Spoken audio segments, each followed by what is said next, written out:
Hi, it's Wednesday, and that means it's time for another video edition of Widower Wednesday. I'm Abel Keough, author of the book Dating a Widower, and today we are going to discuss the top 3 reasons adult children have a hard time with dad dating or marrying again, and what it is you can do if you have adult children and they're experiencing these, or if you're dating a widower and they're exhibiting, they're hostile to you or to the relationship, what it is that you can do to work through some of these problems.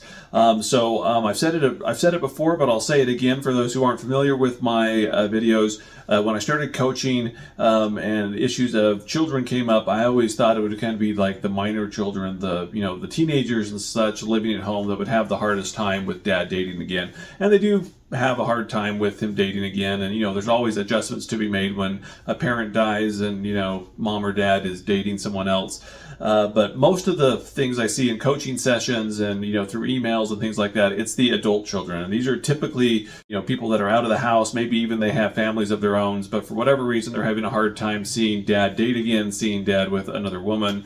They don't want dad marrying again, things like that. So we're going to get into the top 3 reasons why they feel that way. And then again, what is it that you can do, whether you're a widower or you're dating a widower, how you can deal with these.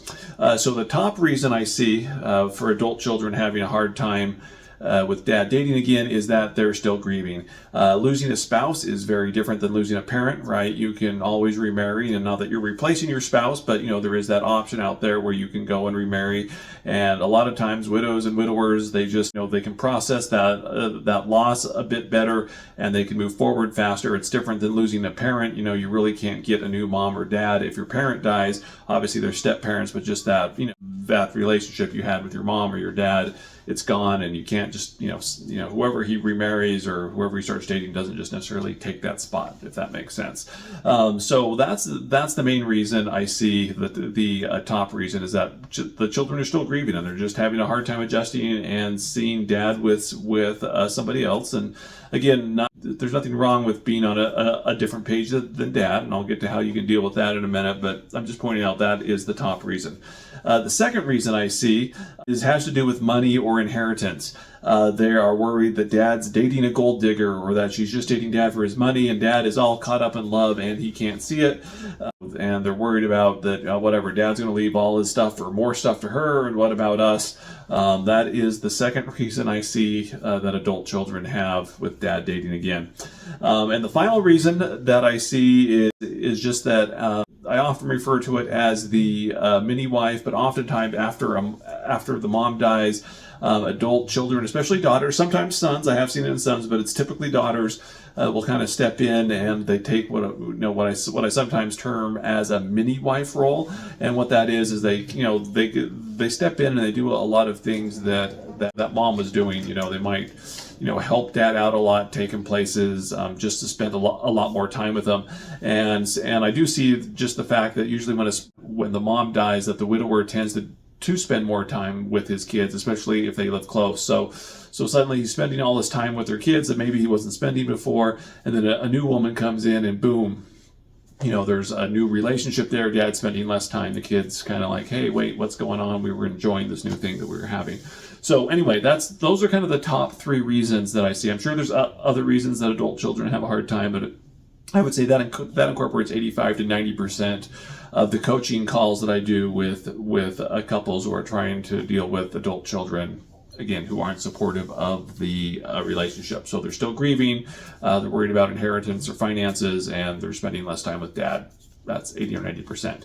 So I know, but most of you are wondering, well, those are the top 3 reasons, whatever, I have sons or daughters or that are against this relationship. How is it that I can deal with this? So let me give you some ideas on how you can deal with these various situations. And I think it's, the most important thing is that whatever you do, it's the most important thing for any of these things, these situations, is that you don't let these kids, these adult children, again, remember we're talking about adult children here, that you don't let them emotionally manipulate you into giving up the relationship just because they aren't ready for it or they're worried about different things.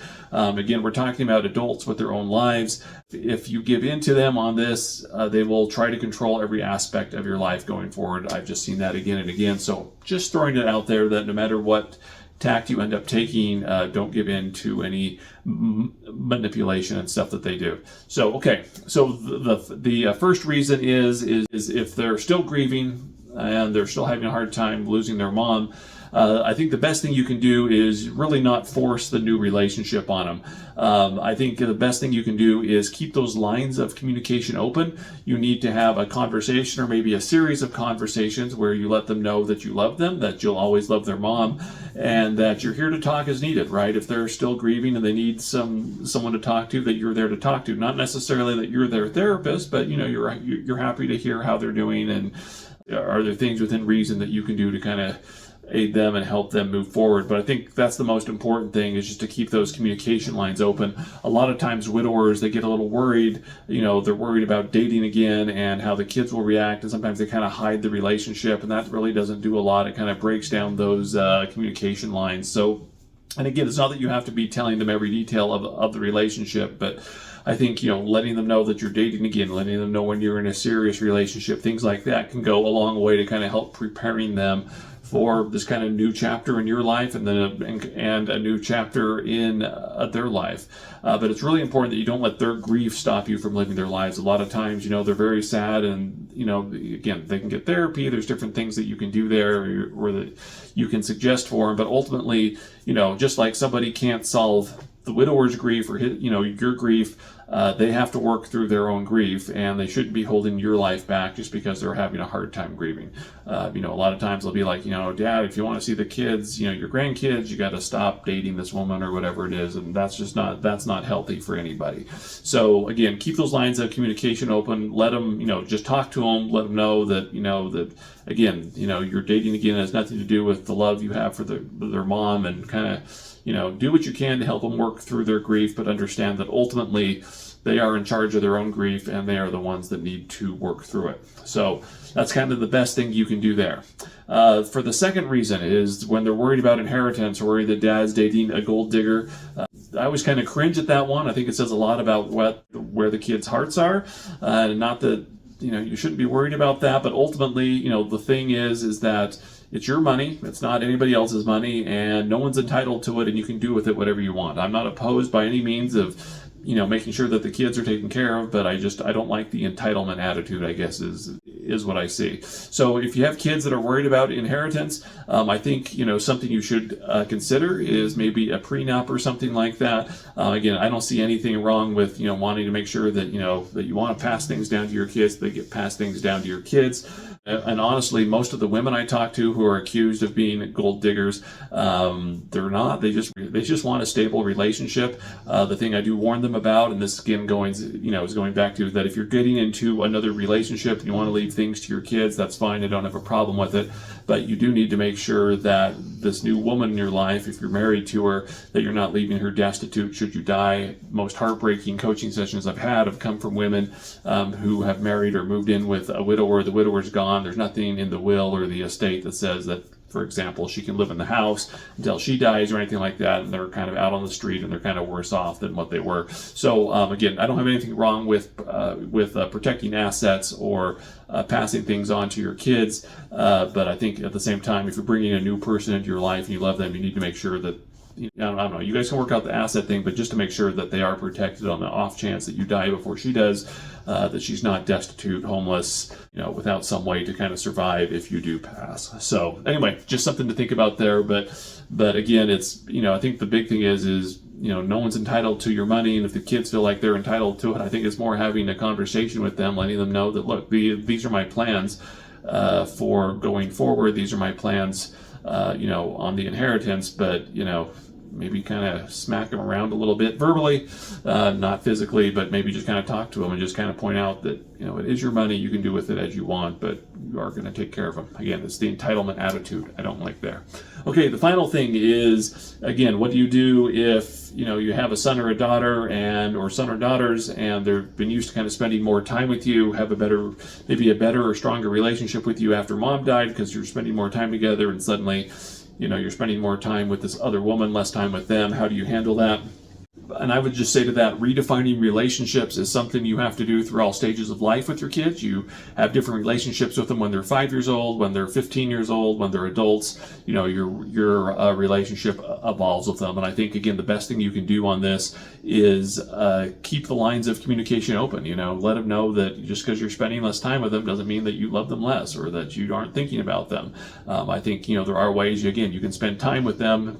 No one's saying you can't, but it's, you know, in a healthy way, redefining that relationship with them. Let them know that, yeah, you know, I'm spending more time with this person now. It's not that I don't want to spend time with you guys or, you know, your kids or the family, but it's just that, you know, we've just got to kind of redefine things. And again, I think the more you can keep those lines of communication open, which is oddly a theme in all three things here, but if you can keep those lines of communication open with your kids, these issues tend to be resolved a lot better. But again, ultimately, if the kids are going to be jerks and they're going to, whatever, say you can't see the grandkids, or they're going to try to emotionally blackmail you, that is not a healthy relationship. And I think you need to, at that point, take a step back and let them, you know, kind of sort things out, because I've seen it a lot. I guarantee that if you let them in the door where they are going to emotionally manipulate the situation and realize that they can get away with it, they will do it again and again and again and again. So you got to have some tough love there at the beginning and be able to hopefully nip it in the bud. And sadly, if the kids don't come around to it,